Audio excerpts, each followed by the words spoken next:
Ribuan tahun dahulu, di Lembah Bujang terdapat satu peradaban yang mekar dan makmur. Kota dan istana yang besar lagi mengagumkan telah dibina.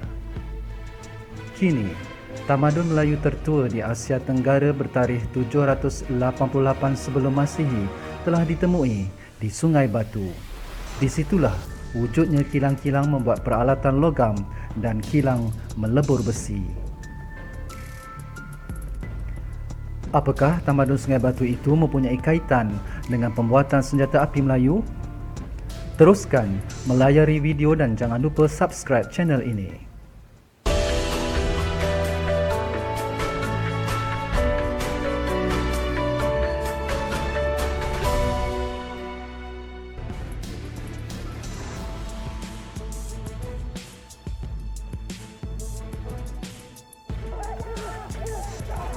Di dalam filem Melayu klasik, gambaran Melaka diserang Portugis pada tahun 1511. Orang Melayu hanya menggunakan keris, tombak, lembing dan seumpamanya untuk mempertahankan kota. Sebenarnya, pada waktu itu, orang Melayu sudah pun menggunakan senjata api sendiri seperti senapang dan meriam. Ya, sememangnya benar. Berdasarkan catatan Alfonso de Albuquerque, selama ini kita dimomokkan dengan kisah orang Melayu yang hanya mahir bermain senjata tajam, namun tidak disentuh kehebatan daripada segi teknologi senjata api. Orang Melayu sudah ada kemahiran pertukangan besi sejak berabad-abad lamanya. Ini dibuktikan dengan kewujudan keris. Kita tahu keris lebih menonjol dan masyhur kerana ia adalah senjata utama dan hasil pertukangan Melayu sejati yang berasal dari alam Melayu ini.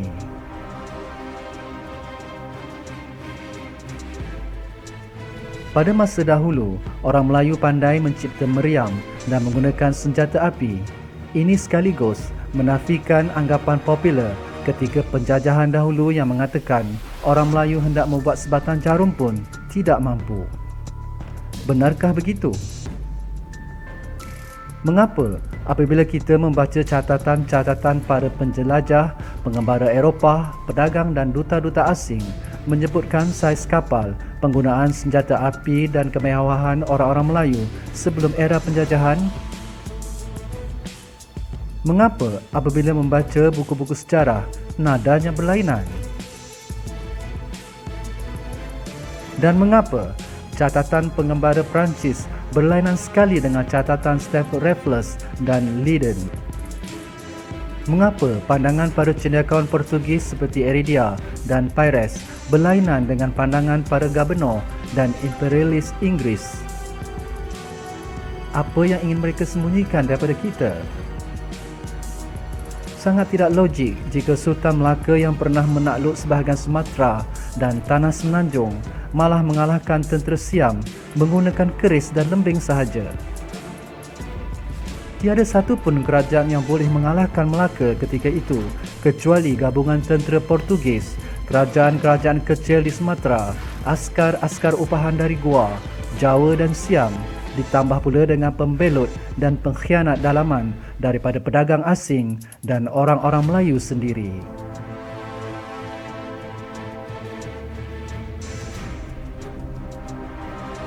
Mari kita lihat 6 senjata api alam Melayu yang digelapkan oleh penjajah.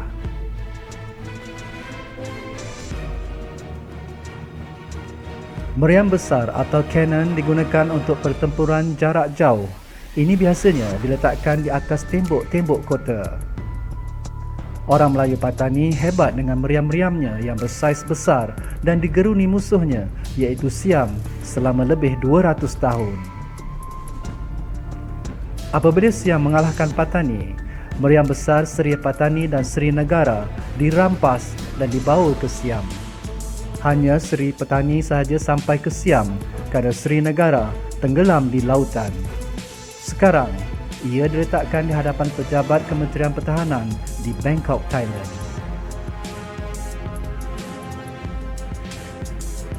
Lela atau dipanggil survival gun adalah sejenis meriam yang lebih kecil daripada meriam biasa yang dibuat daripada tembaga dan mempunyai pelbagai saiz. Ia meriam mudah alih yang boleh digunakan di atas gajah maupun perahu. Rentaka atau portable cannon berbentuk seperti lela namun diperbuat daripada besi. Ia mudah alih, ringan dan lebih kecil daripada lela. Rentaka biasa diukir dengan simbol Melayu iaitu pucuk rebung. Ia disebut lantakas dalam bahasa Inggeris kerana gabungan lela dan rentaka. Rentaka sering digunakan oleh orang Brunei, Moro dan Sulu.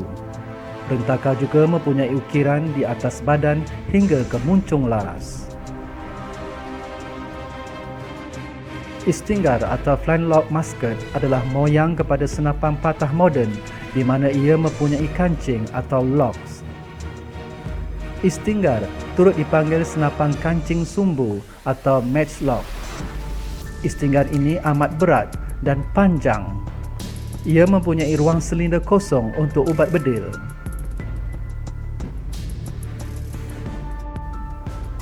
Pemuras atau blunderbuss adalah sejenis senapang yang mempunyai ukuran lebih pendek daripada istinggar. Jika dibandingkan dengan masa kini, boleh dikatakan ia adalah moyang kepada shotgun. Dahulu, biasa digunakan dalam kapal untuk jarak dekat dan menggunakan kancing Eropah. Hujung pemuras biasanya diukir seperti mulut harimau atau ular. Di situlah dimasukkan ubat bedil iaitu peluru timah hitam.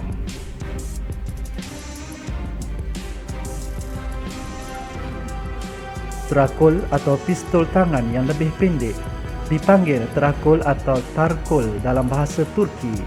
Ia agak popular dalam kalangan lanun-lanun dan pedagang-pedagang laut Melayu. Ia adalah senjata api ringan yang dikecilkan daripada pemuras. Terakul adalah moyang kepada pistol masa kini, boleh digunakan untuk bertempur dengan laju di depan musuh. Terakul menggunakan teknologi kancing roda atau wheel lock tanpa perlu serbuk bedil yang dibakar menggunakan fuse. Kemudian digantikan dengan teknologi kancing batu api, flintlock. Dalam filem Pirates of Caribbean, Jack Sparrow menggunakan terakul jenis kancing batu api. Ketua Lanun, Laksmana dan Shah Bandar Melayu sering bergaya menyelitkan terakul ini di pinggang bersama-sama keris mereka. Filem Thailand, Queen of Lankasuka menceritakan sejarah Patani. Mereka menggambarkan orang-orang Melayu Patani menggunakan pistol, senapang dan juga meriam. Ini menunjukkan filem mereka menggunakan fakta sejarah yang benar. Filem Sumpah di Bumi Merkah tahun 1981 ini memaparkan orang-orang Melayu dahulu kala berperang menggunakan senjata api seperti lela atau rentaka dan juga istinggar. Senjata-senjata api ini menunjukkan bangsa Melayu adalah bangsa yang hebat dan pandai mengadaptasi teknologi untuk kegunaan dalam peperangan bersenjata bagi mempertahankan tanah air. Dengan itu, kita patut rasa bangga dan menanam cita-cita untuk mengembalikan kegemilangan bangsa Melayu dalam penguasaan ilmu dan teknologi. Setelah mengetahui fakta sejarah yang digelapkan dari pengetahuan kita, adakah kita masih berfikir nenek moyang kita berperang menggunakan sumpit, tombak, lembing atau keris? Melalui pendedahan ini, yakinlah kita bahawa orang Melayu bukanlah bangsa yang lemah dan hanya mengenal keris dan tombak sahaja, malah pandai menggunakan dan membuatnya seperti meriam, lela, rentaka, istinggar, pemuras dan terakul pada suatu masa dahulu.